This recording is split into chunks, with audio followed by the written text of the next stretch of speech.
Tonight on the Retro Zoo Super Show, I serve the Flaming Fist. Live from Kakariko Village.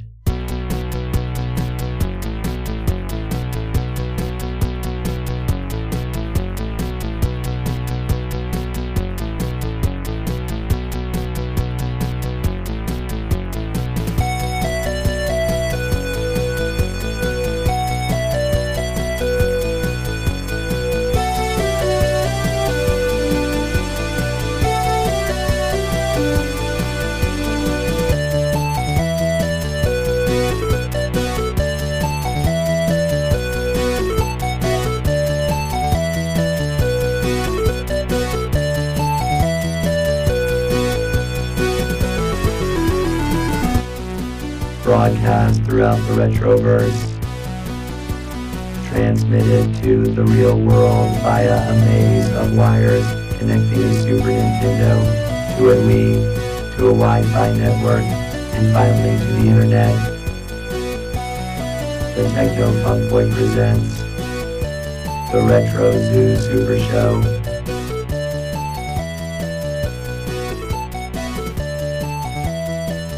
Now here are your hosts, Kai and Steven.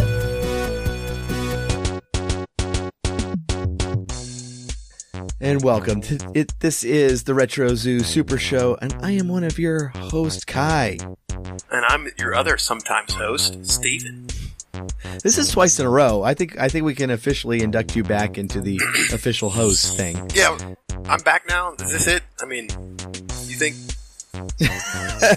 I'll stay now? Well, the intro recording, which I've just been too lazy to change, says your name every single week. Yeah, I really should do like a variant version of that. No, it's kind of comforting to well, I remember at the beginning you used to explain it, like when I wasn't there, and that kind of stopped happening. And now I just skip over it and just go on with life. Yeah, I just imagine That's it's like funny. like a married couple, and you just stop explaining stuff at a certain point because you've already done it, and so it's just knowledge now. It's just experience. Oh my goodness. Oh, so last week when we were going over what we were going to be recording on, and it's one of my favorite PC games of all time, which is Baldur's Gate.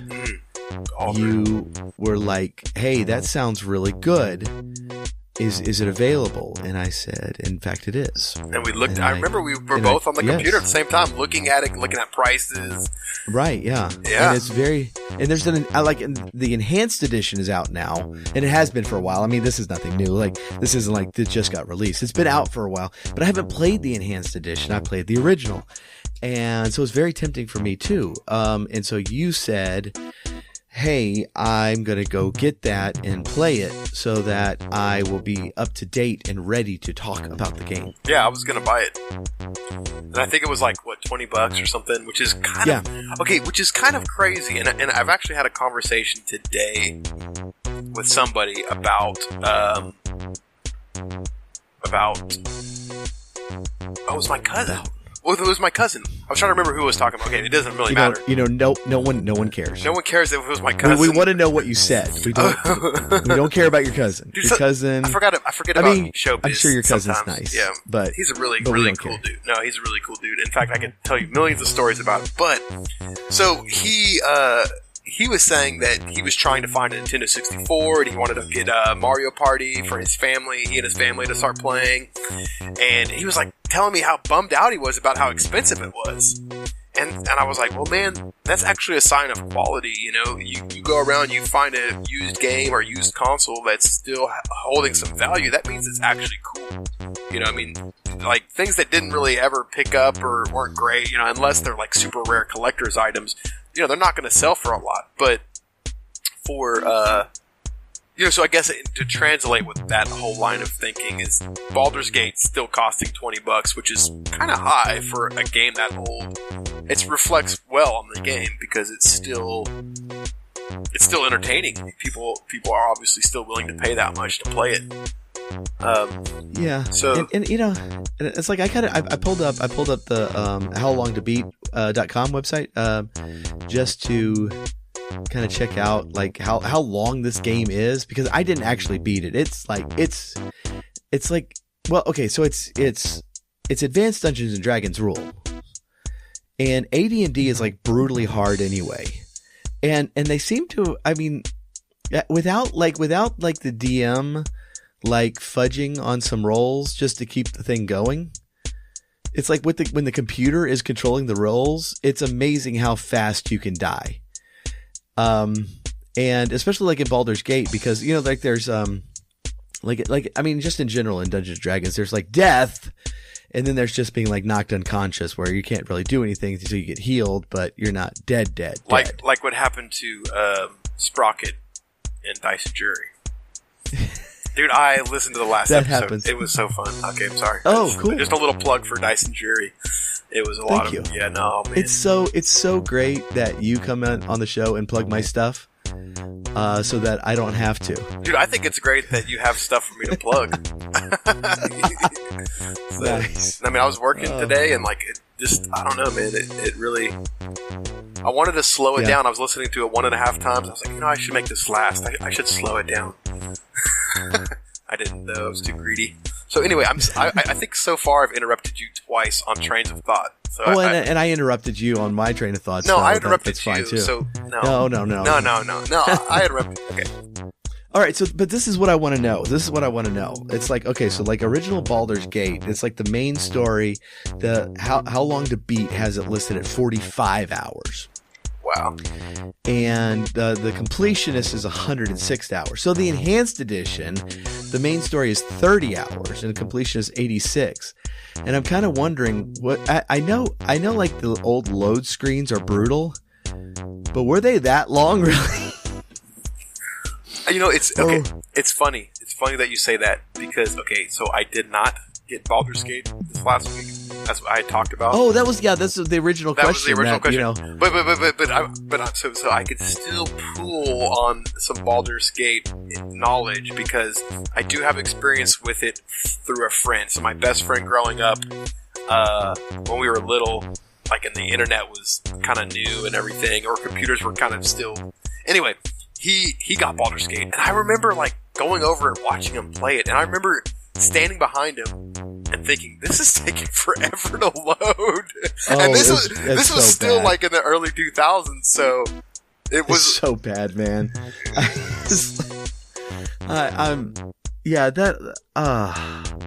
Especially like games that big. Because the original Baldur's Gate came on, like, I think 5 CD-ROMs. And, you know, that wasn't ridiculously unusual at the time. I mean, you know, we've talked about, like, some of the Sierra full motion video games that I got, like Phantasmagoria and Gabriel Knight. And those were multi-disc because it's like, you know, hey, it's full motion video. This is, you know, it's animated. It's not even 3D. It's isometric. And so, you know, just the fact that it's 5 discs kind of gives a hint as to the just actual size of this game. But still, it's like all the games then, it's just like, you know, you're just like, okay, I'm going to a new town. Well, let me go make a sandwich. I'll be back. yeah, exactly. All right, it's time to go use the restroom. Yeah. And I mean, you know, it actually really did take a lot for these games to, like, you know, to hold your attention through these. But, you know, I mean, going back to the C64 days, when I had my Commodore 64, I had a G.I. Joe game, and it took so long to load, so long. And then once it finished loading, it would throw you right into the action. And so, like, if you started, like, you know, like eyes glazing over, Cobra Commander would just shoot you before you even realized you were playing. Dude, I think you talked about that in episode 2. Wow. That's crazy. That's like, I remember this conversation vaguely, like, but I mean, it wasn't this exact conversation, but I remember you bringing that up, and it was like episode 2 or 3. It's like 2 years ago. You know, we have new listeners. Multiple years ago. I don't have that much interesting gaming stories. There's gonna be some just recycle. to fill an hour each and every week. Dude, that's no one remembered it until you just said it. No. I think that's great because I think what happened is we just plugged the show. I think we just told people that they don't have to listen to episode 2. No, because we said so much more than that. We started talking about where we started with gaming and like we kind of went on our history. I remember episode 2. It's skippable. What? Dude. No, it was great. I think the first couple episodes were great. I loved them. But I don't know. Anyway, I listened to them a lot.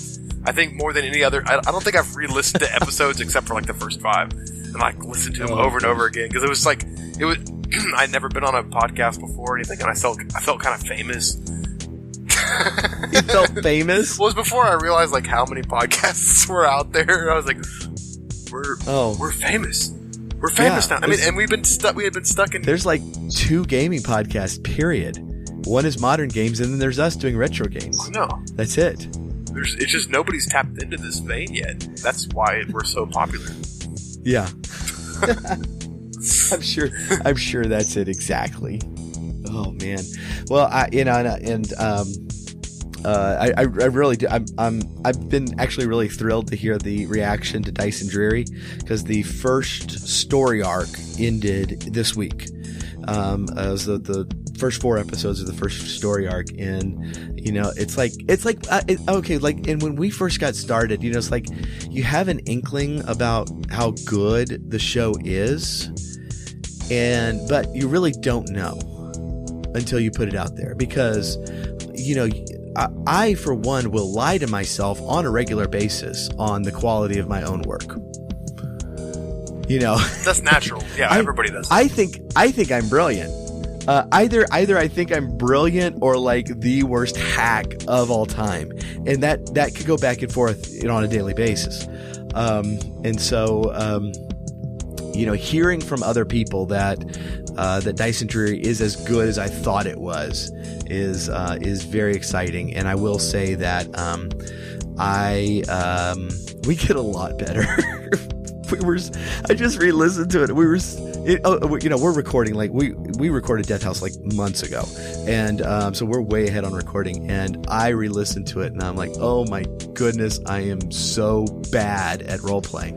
Dude, no, what are you talking about? But it's just because it's so much better now. Dude. Like the stuff we've just recorded is so good. Don't tell me that. Remember what I said last week?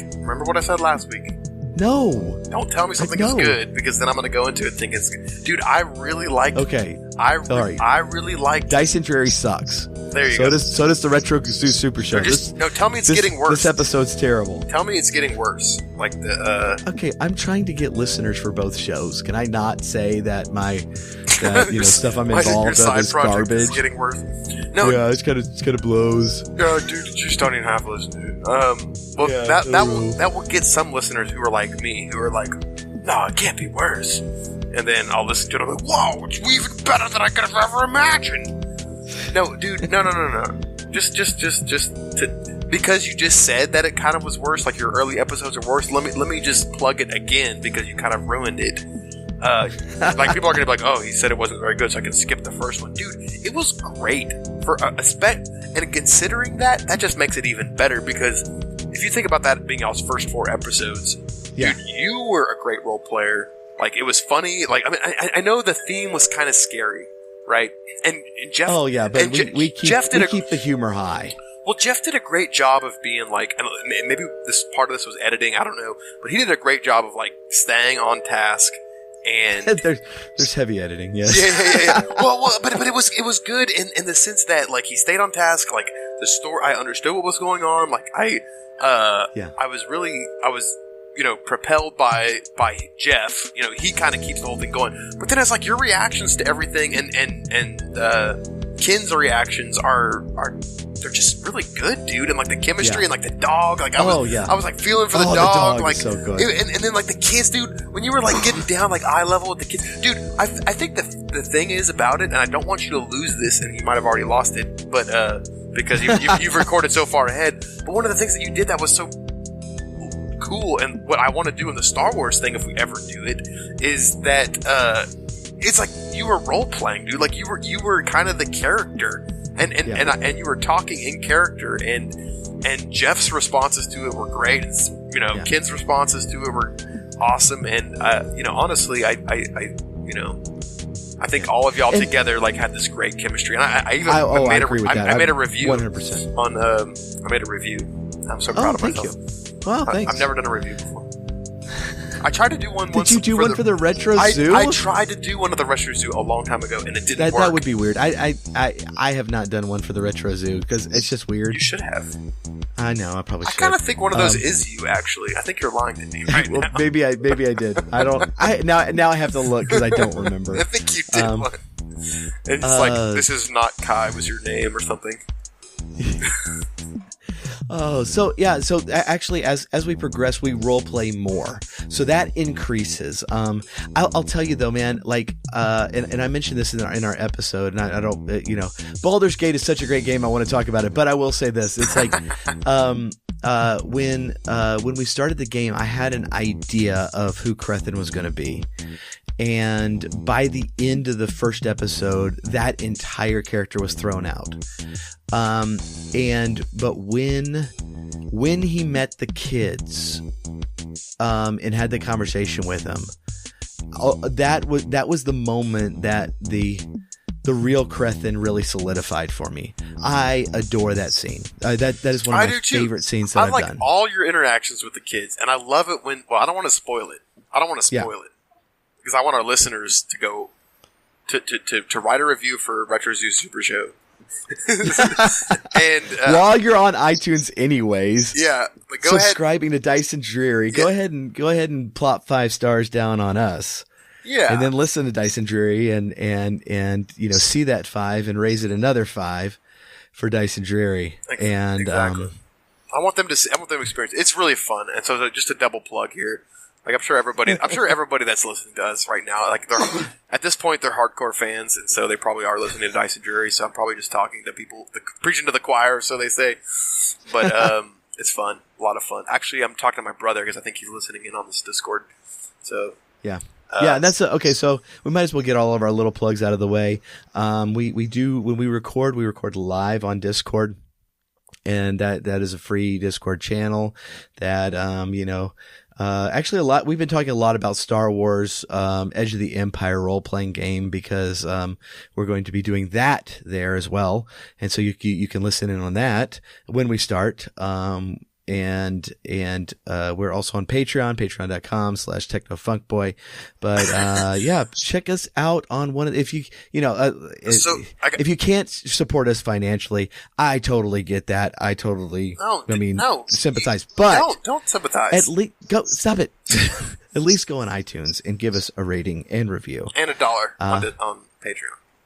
And $1 on Patreon. If you do the dollar level on Patreon, normally it's our $3 level and up that gets you free music. But this year we are doing our Mega Man 3 soundtrack that we are covering the soundtrack for Mega Man 3, one song a month. We are giving those away to all of our patrons. And so please do check that out.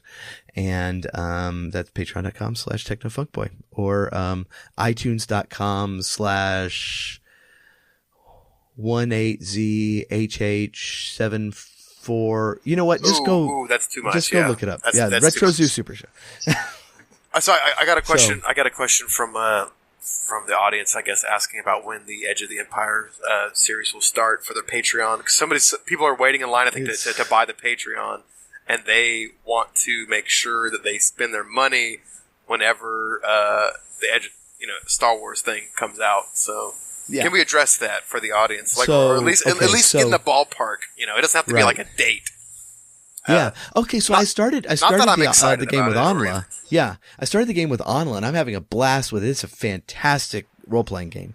But you're about to marry Anla. You're going to be with her the rest of your life. These other people might come and go. We are currently waiting on characters from two players, one of whom may or may not be related to you, and so that's your fault. Well, I told him. Okay. You know what? I'm glad you said that because now we don't have to go into your whole family. Okay, I was history about to bring up It's this it's kind of like your cousin. We don't care. You don't care about my cousin? Well, I'll get my the maybe relative to listen to this podcast, and then he can subscribe to it, and he could give it 5 stars and write a review, and then he can get on with maybe what he might be doing to create a character. Okay. Did that make any sense? Okay, so I have to tell you. Not really. I'm just going to say all right. Okay, so I have to tell you, I did not get Baldur's Gate. Yeah. Okay, back to our original question. The show's almost over. We started the show with this question. Yeah. So it was like $20 to get Baldur's Right. Gate, but some things happened in my life in this last week. Some big things. Somebody I know who's very dear to me gifted me a battle chest in StarCraft. No. Oh, Before you say StarCraft, let me tell you, the battle chest is about to expire, and it was about to be gone, and so he got me the battle chest, and it only has. Say what? Did I mention that we're talking about one of my favorite games of all time today? But I thought since we were talking about favorite games, there'd be room to bring in StarCraft because the battle. Wait, why would you think that? Because the battle chest. Okay, so he gave it as a gift. It's a gift. I can't say no to it because this kind of gift, I actually have to play StarCraft to unlock the battle chest. So to get the new skins for the buildings, I have to play it. So I started playing more, and I started, and then I realized something else happened. As I was playing it and realizing that I could unlock these awesome skins, it was only going to be the building skins, which is awesome, but it wasn't going to include unit skins. So I spent the $20 that I was going to spend on Baldur's Gate, I spent it on buying the simulant skins for Zerg. Dude, they look freaking amazing. Okay, imagine Zerg. They're like this slimy, bio-organic, race, and they're all breathing and moving and pulsating. Well, imagine that as a robot. Imagine a breathing, robotic skin. And, dude, all my units now look like awesome freaking robot bio simulants. I don't know what else to call it, but I think we're going to have to start covering StarCraft more because I'm so enraptured with these skins. Dude, and I've never bought a skin before, except for once in Counter-Strike. I didn't buy the skin. I actually sold. I think we talked about this a while ago. I sold some of my earnings, and I bought that was in episode 2. I bought a really cool, and I still love that. It was not episode 2. It was like episode 10. It was like episode 5 or 10, or maybe 7. Somewhere between about 5 and 70. Okay, go listen to every. Listen to every episode, and you'll hear about Counter-Strike too. If you're into Counter-Strike, because we don't know. Some of our listeners might be they might have heard me talk about Counter-Strike a couple times in the past, or StarCraft a couple times in the past, and we haven't talked about it again. And now they're like, man, they're talking about it again. Like I'm gonna start telling about my friends about the show because they're talking about the games I'm interested in now. Okay. Anyway, that's why I didn't get Baldur's Gate, because now I have simulant skins. So I can't say I'm sad because I'm actually really excited with my simulant skins. I'm being very tempted by it. I'm also being very tempted. GOG has so a couple of episodes ago we talked about Pool of Radiance and the SSI gold box AD&D games, and GOG has like a collection of them for $10. And it's calling my name, man. It's calling my name. Do it. Just do it. I think I'm gonna try to start streaming again here in the near future. And I think I'm gonna turn the channel into basically Phantasy Star and SSI gold box games, and just do that a lot because oh man, Pool of Radiance was so much fun. But I would also love to get into Baldur's Gate again, especially kind of rewatching. I didn't replay any of it because I don't have a CD-ROM. I still have all the discs. A CD what? CD-ROM? What does that even mean? Oh my goodness. Okay. I'm sorry. We are a retro gaming podcast. I know. I just hadn't heard the whole CD-ROM, thing. Yeah. It's in a while. So I still have the disc, but I don't have any way to play it, and so I have to do something about that. But yeah, that enhanced edition is really calling my name. So let's kind of get into this. So okay, so you witnessed some play of it, and there was just a lot of loading. There was a lot of loading, and I also remember from Baldur's Gate, that. So this is funny, dude, because. Okay, this is going to totally turn into my friend had it, and my friend did this, and my friend does this, and my friend had this character. But, dude, my friend, okay, and his name actually also was Paul, believe it or not. And who's Paul? This guy's name was Paul. And, okay. And, you're Paul, but yeah, this was another person. There's actually, no, you're not Paul. Okay, you can cut that out. My bad, I totally forgot. We're having a real conversation. Dude, that's hard to keep track of sometimes, dude. Okay. Yes. This is my difficulty between all my friends who I know their real name, their gamer tag, and then their characters in Dungeons and Dragons. It's taking up a lot of brain space. When you tell a lie, you have to remember it. when you tell the truth, you just don't have to remember anything. So yeah. Okay. So. Oh, good. He had Baldur's Gate. I had a friend that had Baldur's Gate. His name was Paul, ironically. Yeah. And he was into this game, dude. So I would go over there. He was always playing it. It got to the point where it was kind of annoying. It was like, hey, let's go hang out. Let's do whatever. Let's do some stuff. And he's like, and he wanted to show me the game. And it was so layered. There was so much to it. Like, I wanted to watch him fight and do stuff. But he was spending time, moving stuff around between, inventories, and, walking around this village and collecting stuff. And I was like, dude, when are you going to fight? When are you going to do anything? And, and so it was, but I remember thinking, wow, this is a really complicated game. I'm not that complicated of a person. I could never play it.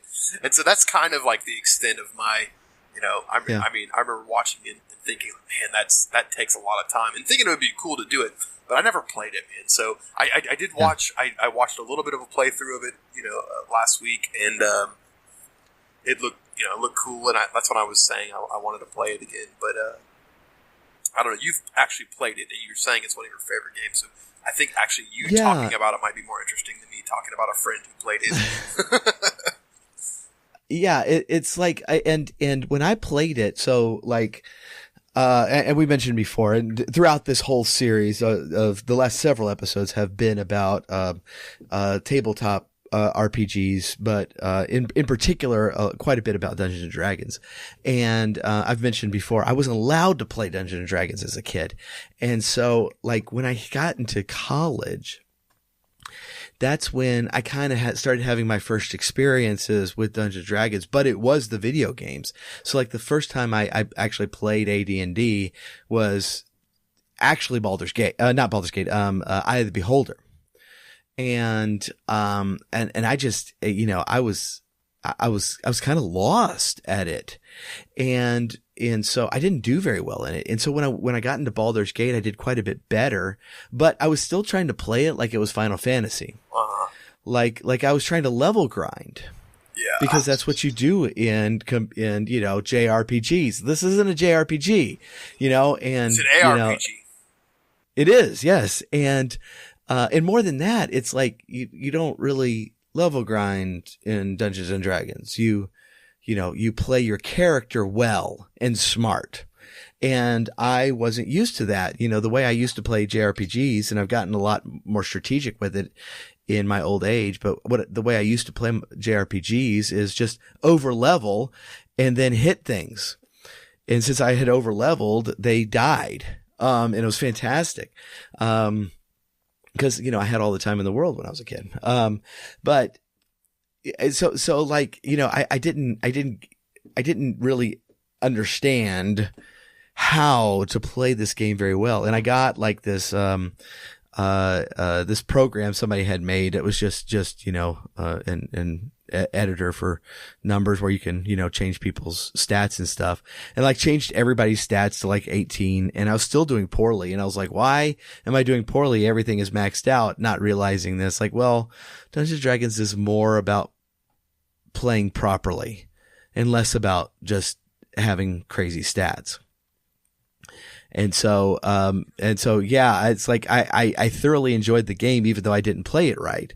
But I got the same sort of just utter fascination with it. It was just like, I was playing every day, and I had a strategy guide with me, and I bought the novel, and I ended up really disliking the novel because the guy played the game much differently than I did. That's not how you play it. Slam the book closed. Well, and that's the thing with that. That's the cool thing about Dungeons and Dragons, right? Is that you can approach this adventure in 100 different ways. And so, like, all of the companions that I liked, because if I remember right, and I read the book when it was new, and I tried to find it again to reread it, and I couldn't. I think it's in a box somewhere, but I think the author of the book played it as an evil hero, and I played it as a good hero. And his way makes more sense with the revelations as you go through the game, namely that you are a child of the god of murder. Spoilers. Yeah, you should have said that before you just said that. It's 20 years old. If you haven't figured it out by now, you're not going to ever figure it out. Yeah. And so, he just, the companions that I liked, he did not like, and the companions I didn't like, he liked, and it's just like, it's very different. But that's Dungeons and Dragons, right? Right. I mean, you go through, and your character kind of dictates the way you dive into this adventure, and you can go at it 100 different ways. And that's what's interesting, I think, about Baldur's Gate, and what really, for me, made it the first time that I really felt like I was playing a game of AD&D as a person who did not really have access to a game of AD&D as a kid. It's because there are a million different ways that you can go about this game. And there are, you can take along up to 5 companions with you. But the number of companions in the game that you can possibly get is something like 20. And so you can really customize your party, and they all have personalities, and they actually interact with each other. And so, like, if you have a good character in your team, and you start doing a bunch of bad things, that character might just leave, and they'll just walk away because they're sick of it. And it's the same thing with an evil character. If you're being too goody two shoes, they're just like, okay, well, whatever. I mean, this isn't really what I signed up for. And there are some characters that if you recruit them, other characters will just leave. Really? And there's some characters like, some of the most famous characters, because they're some of the first characters you get. And it's kind of the characters that everyone gets because your pickings are slim at the beginning of the game, are Khalid and Jahira. And they're a pair. They're a couple.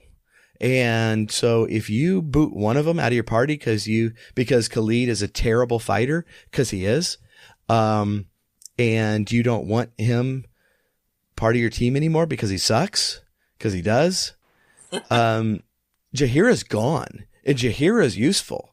And so you kind of keep Khalid along as bait, just so Jahira will stick around. Now, what if you did a mission and like have one of them die, and the other would leave out of grief? I don't think so in that case. Now, if Khalid dies, Jahira will start crying, and the voiceover will pop up, and she'll be very distraught. But I think she will stay if he's like legit dead.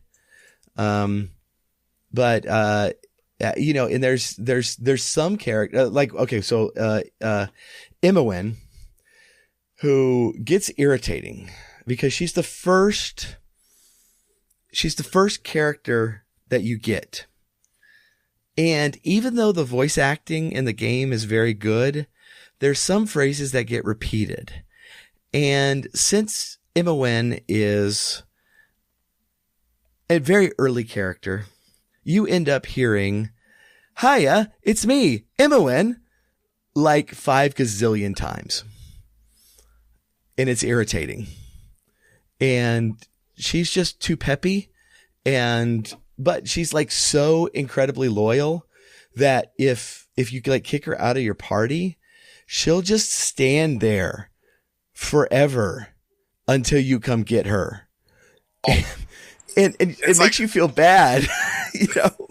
It's like when you take an astray and right, then yeah. you realize it was a much bigger responsibility than you thought. So you throw it Yeah. out, but it's like still on Right. your front porch. Exactly. And then the neighbors So- are like, "What's wrong with this jerk?" All right. Well, we're going to take a very, very, very brief break. And then when we come back, we're going to talk a little bit about the gameplay and the plot.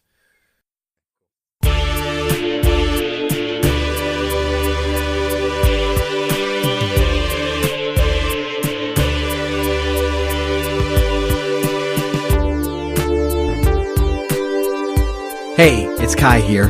We recently finished our latest EP, Quest of the Dragon Warrior. It's an electronic tribute to Dragon Warrior and the amazing music that game gave us.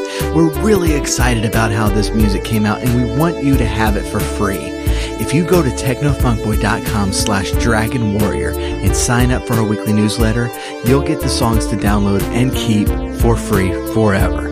That's technofunkboy.com/Dragon Warrior, or check the show notes for a link.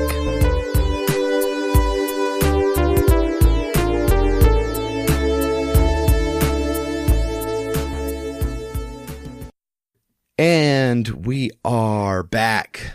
So, more on Baldur's Gate. So, we went way long on talking about other things, and I'm so disappointed in myself because it's like, this is one of my favorite games. So, very quickly, little bit on the plot. You are the ward. You are an orphan in the ward of a mage named Gorion, and you live in this town of Candlekeep, which is basically a giant walled library. And so you were trying to get prepared to leave on a journey, and you can wander around Candlekeep a little while. It's really awesome because if you go into like the center area of Candlekeep, they got these 4 guys who are like chanting crazy, messed up, like prophecies of murder and destruction and doom, kind of in Gregorian chant style. And so it's really awesome to just stand there and listen to them because they're like crazy, and they basically tell you most of the plot of the game if you listen closely enough. But that's where you meet Imoen. Hiya, it's me, Imoen. And then you leave with Gorion, and then he gets attacked at night and murdered, and you run away. And his last words to you are go to see Khalid and Jahira over at some tavern or something. And so that's kind of where you're sent off. And then, of course, Imoen shows up. Hiya, it's me, Imoen. You've heard it 5 times in the game already. We just exited the prologue. And so you head over and you find now you're a party. And so at this point, this really does just kind of open up, and there's 100 different things you can do. At certain points in the game, assassins will come attack you, and you're really not sure why. Here's a hint. It's because you're the son of the god of murder. And you meet up with different people, and you can party with them. They normally do have their own quest that they're going on, and so you're like, oh, okay, well, let's go help you too. And so there's a lot of different stuff you can do, and a lot of different enemies that you can fight. and stuff to find, and there's so much there. So the towns are really, really detailed. There's a lot of people. There's a lot of named characters, a lot of voice acting. And so, you can go into inns and just rob places blind, or you can play it more good and, try to earn money the old-fashioned way, and you just kind of make your way through this game. So the main goal is, as I said, you are this the son of or daughter of the now dead god Baal, the Lord of Murder, who should have kind of been able to predict that he would be dead, being the Lord of Murder. But since he died, all of the Baal spawn have now entered like this Highlander thing, where we're basically we're gonna kill each other off until there's only one left, and the one left gets all the power. And so that's going to eventually lead you to the town of Baldur's Gate, and that's where the game gets its name. It's like 20 hours into the game already, depending on how well you play. For me, it's a lot longer, but you're getting to this town, and so, dude, when you get there, you're like, oh dang, that's the name of the game. Exactly. You've been wondering about it this whole time, and so there's a lot of just really cool plot in this game. There's a lot of really cool characters, and there's a lot of seriousness. But several hours into the game, you come to a giant hulk of a man who promptly says something like, basically, you stand tall so my hamster can get a good look at you.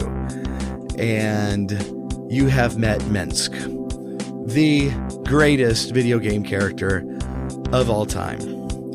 Minsc is just this. He's a ranger, and it's really weird because I was looking up like everybody's stats today, and Minsc has the best strength of any character in the game. He has an 18/93. So he's like 7 points away from the just absolute max strength that you could possibly roll. All of the warriors have lower strength than him, and he's a ranger. I mentioned Khalid earlier, who is your first fighter in the game. He has a 15 strength. It's one of the reasons he sucks so much. But Minsc is just this brute of a guy, and you find out he has a hamster named Boo. And Boo, he lets you know, is a miniature giant space hamster. He's a giant space hamster who has been miniaturized and therefore is the size of a normal hamster. But he is in fact a giant space hamster. And he met Boo about the same time he hit his head. And Minsc proceeds to just say the craziest, most wonderful stuff that could possibly happen in a video game. He talks to his hamster a lot. He threatens people with his hamster. He warns people that he's wielding a hamster. It is amazing. And when you thought that this game was going to be all dark, it kind of like in Dice and Dreary, when Jeff does his narration and you think that this game is going to be dark and brooding, then Minsc says something crazy, and it's amazing. And so Minsc is by far the best character in the game, and he's just one of the really great characters. He kind of sounds like he has schizophrenia a little bit. Well, there is a hamster, and you hear the hamster too in the game. He squeaks. It's awesome, dude. I'm not gonna say I'm sad. I bought the skins for StarCraft, But I am going to say Min- that, like, I might actually set aside that money now in the future Minsc to makes it play all some Baldur worthwhile. Gate. Oh my goodness, Minsc does in fact make it all worthwhile. All right, so the basic gameplay of the game is like it's isometric. You know, you can control the party. You can set them to auto fight, or you can control them. The game is pretty cool that it pauses at the end of every round, at the beginning of every round, and you set your controls, and then you hit play, and it's like, you know, it's like we all know instinctually that the round is happening simultaneously, right? But it's one of those things. It's like the way we play Dungeons and Dragons is that I do my action, and then you do your action, and then the next person, even though we know it's all happening in the same 6 seconds. Right. Well, in Baldur's Gate, they just go, you know, and everybody moves at the same time. I think in the background it is rolling damages according to who got initiative first. But it's really cool to see the mages start casting their spells right when the warriors are charging in, and the bowman is drawing an arrow, and just actually seeing this all play out at the same time. And then it will pause, and you can you can keep the same actions, or you can try something else.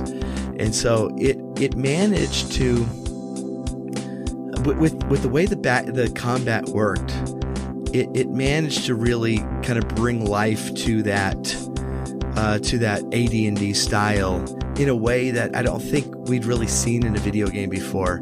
And with all of the different choices you have, all of the branching paths, and it's like when people talk to you, you always get options of how to respond. It's never that you're just going to respond the way the game wants you to. You can be a jerk. You can ignore them. You can be nice. You can be flattering. There's 100 different ways that you can respond to people, and so you really can, as much as possible in a computer game, you really can role play it, and that's one of the really cool things about the game, and I think that has made it so enduring. That's really interesting. The thing is, though, man, that I wonder, and I know I might be stepping outside of the actual topic. Is that? Are you going to talk about StarCraft? Because I will mute your mic. So StarCraft has this thing. No, I'm just kidding. No. Well, it's like, why didn't it get bigger? Like you start thinking about it. Why didn't Why doesn't turn-based games or maybe I'm wrong. Maybe I'm missing out on like an entire. Oh, you are. Okay, so just a little bit of the numbers of this is that they thought, Interplay thought, and I'm getting this from Wikipedia, because, when you're doing last minute research on numbers, so BioWare made this game, and their worldwide sales goals was 200,000, but a lot of the initial reaction to it was that it's probably not going to do that well. It's probably not. But in fact, it was, what was it? It was released right before Christmas in 98. And by June, it had sold 700,000. 98 was the year that StarCraft came out. Okay. So it was the United States' second best-selling computer game during the first half of 99, behind SimCity 3000. And so by its year anniversary, it had sold basically 1 million. And so it became a big hit, and it spawned itself several sequels. Now, as far as does that kind of that kind of, I mean, are you asking like, is that kind of turn-based style still going? Well, one of the things that I guess had been brought to my attention was that there's a lot of similarity, at least in graphics and stuff, between Baldur's Gate and like games like Diablo, where what and maybe this was like maybe Baldur's Gate is like the big game pre-online online gaming, which is what happens in the late 90s, right? Early 2000s. It's like online gaming kind of breaks in, and that's what people start doing. But it's like the same kind of game, except you have one character versus a whole team of character, and instead of the D&D style, you have like this more Diablo is like the big one. That's kind of what I mean. And interestingly enough, that's around the same time Diablo 1 is coming around. I mean, I thought Diablo 1 was pre-98. I was like, yeah, it was. Yeah, Diablo 1 came first, and I do kind of Baldur's Gate was already in production by then. But I do kind of wonder if, that kind of, that kind of feel was going into it. And I mean, isometric games, there's been a ton of them, and they have been popular, especially in the role-playing genre. Going back to Ultima. And so that part was nothing new, but, that sort of bringing an intensity to the AD&D combat system was very innovative, and I do kind of wonder if like they were trying to be more like an action adventure RPG, like a Diablo in that, and kind of speed things up and get things moving. Well, and then so that we can get to the load screen, right? And wait, yeah. Well, no. Well, I guess that's kind of the weird thing is that you wonder about games like Baldur's Gate, and if people just nowadays, like kind of since then, we don't have the patience for that anymore. I mean, it's less like there's more interaction, and there's less like just point and click, and so there's I just wonder how many. I don't know. I wonder if that just sells better, the point and click thing, like Diablo. Ultimately, obviously won over the Baldur's Gate. I mean, I know this is not a Diablo episode, but we can do a Diablo episode. I'm totally okay with that. Yeah, no, and maybe we should, because I think this is it kind of segues. I mean, at least in my mind, it's like why don't we? Because this sounds really cool, but it just what it sounds like. It's like back to standing behind my friend and watching him, and being like, dang, that's a lot of work he's doing right now. Right.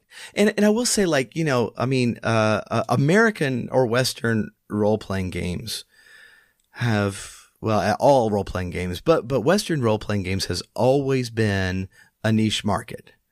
And it remains so today.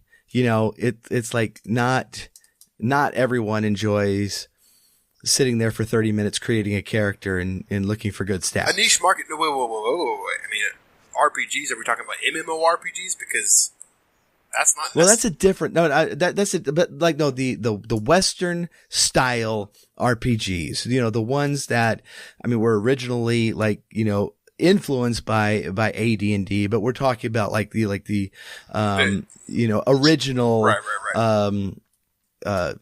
Ultima and stuff like that.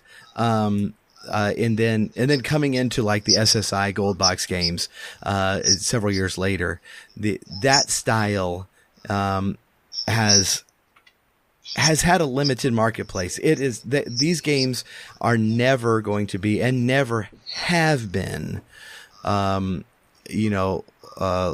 Fortnite, it's not going to happen. And even Western RPGs have, I mean, there's like really huge ones, but I'm pretty sure more people played Fortnite than Final Fantasy VII. It's really sad, look, but let's talk about. I mean, we don't have to talk about it, but World of Warcraft. You've got, instead of the difference is now, instead of actually like having control of like the entire party, you have control of an individual, but you get with other individuals and you make the party together. And so it's the same thing with like And by the way, Baldur's Gate does have multiplayer. I've never played it, but it's Would you play really cool. with the individuals as they? I mean, but they would have their own parties, right? So every individual player would have their own party. I think you leave your NPC companions behind. I'm making this up right now because I don't know. I'm fascinated. But I think you can make like your own party of actual player characters, which I think goodness. Okay, if you get enhanced edition, I think I'm going to have to as well, and we need to.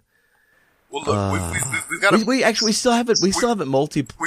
Broforce. I was gonna say, let's set a goal for ourselves. If we could play Broforce for a couple weekends with Rave and just get it.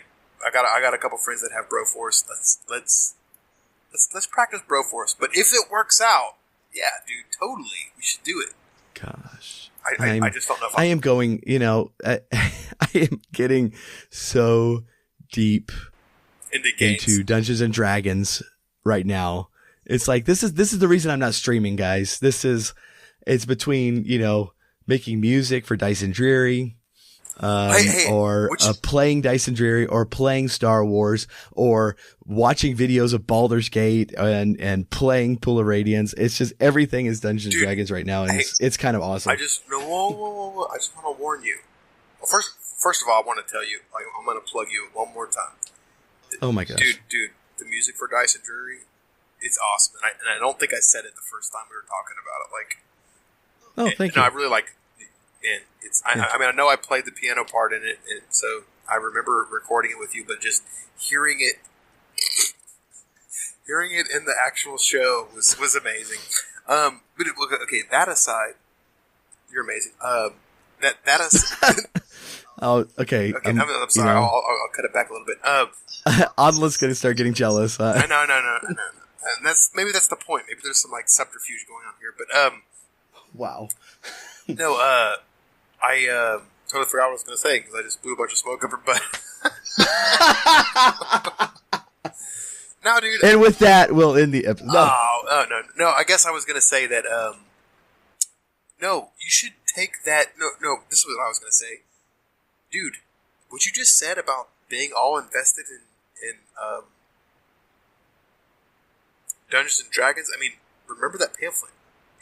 You don't want to turn out like that girl that ends up dying, because she played what was Dungeons and Dragons. Not that one, but what was that pamphlet called? Dude, I was cracking up so bad.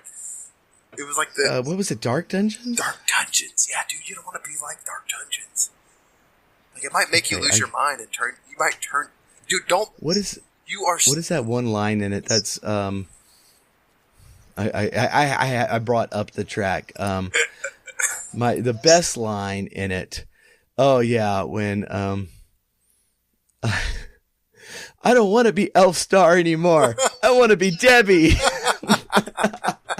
Dude, next time I see you in person, if that happens, if you start talking about yourself as Crethin or then I'm gonna be now Kai, you're actually Kai. We're gonna have to have an intervention. I'm gonna bring all my Koopas. Oh gosh, I need to sneak that into a Dyson Tree episode. Hopefully Jeff does not listen to this, so he won't be expecting it. I don't want to be Crethin anymore. I want to be Kai. I don't want to be Crethin, dude. That would be so awesome. Anyway, I'm just based off of what you just said, though, dude. I have a little fear for you. I'm so into Dungeons and Dragons right now. I'm so into it. Oh man, no, I just I've been having so much fun doing all of this, and so it's I've really enjoyed doing this series and getting back into but yeah, this definitely makes me want to play Baldur's Gate again and play it right this time, because it was a blast when I was playing it wrong, and it's certainly going to be more of a blast if I actually play it properly. So there is a call on line 1. Oh, okay. Well, let's go ahead and let's get this started. Hey, hi. You are on the air on the Retro Zoo Super Show. Who am I speaking with? Stand and deliver, that my hamster might have a better look at you. Oh, hey, it's Minsc. It's Minsc. Okay, so we've actually been talking about your game, Baldur's Gate, and so this is fantastic pleasure to be able to sit and chat with you. Thanks so much. I'm really curious as to how kind of like take us back to the moment. Like, what did it feel like to be wrapped up in this adventure with all these such memorable people. There be safety in numbers, and I am 2 or 3 at least. Oh, well, yeah, I mean, that's great. So, I mean, what are you up to now? Boo likes the forest. Boo must have his exercise, lest he bite us all in hard-to-reach places. Oh, well, cool. Yeah. So, Flowers are beautiful, aren't they, Boo? I wish there were more to see. Yeah, that surprises me because, I really expected, someone like you to be, I don't know, like in the middle of things, just kind of in the everyday grind against evil. Cities always teem with evil and decay. Let's give it a good shake and see what falls out. Yeah, that's the spirit. I mean, that is the heroic spirit that I really come to expect from you. We are all heroes. You and Boo and I, hamsters and rangers everywhere. Rejoice! Well, thank you. I'm more of a lover. I'm more of a lover than a fighter. Squeaky wheel gets the kick. I don't really understand that. This behavior must not continue. Feel the burning stare of my hamster and change your ways. Okay, I really don't like where this is going. Boo does not like your manner. Away with you. I'm sorry. Go for the eyes, Boo. Go for the eyes. Rusk! Oh, no need for that. No. We're on the same side, lovers of goodness. Butt kicking for goodness. Yeah, butt kicking or lovers. More or lovers. I'm more of a kind of stand in the back type of a guy and not really jump out front of everybody with type of person, just kind of more subtle, less direct, more subtle. Magic is impressive, but now Minsc leads. Swords for everyone. Yeah. Oh, okay. Yeah, that's weird. Stand away, citizen. Do I hear something with you? What? Is there somebody else there? I am the law. Make way, evil. I'm armed to the teeth and pecking a hamster. Oh, okay, yeah. I grow tired of shouting battle cries when fighting this mage. Boo will finish his eyeballs once and for all, so he does not rise again. Evil, meet my sword. Sword, meet evil! I think I'm going to be going. I need aid soon, lest my hamster become an orphan. All right. Thank you, Minsc. I appreciate you coming on. Oh, goodness. All right, well, I think that will do it for today. Aw. Okay, I'm sure our listeners are sad that we have to go. But we'll be back, right? We'll be back next week. And we are our series on tabletop RPGing is going to continue. And so be with us back next week when we're gonna actually talk a little bit about how technology has helped changed the way that we do these games, and so check us out then, and we will see you then. All right, later, people.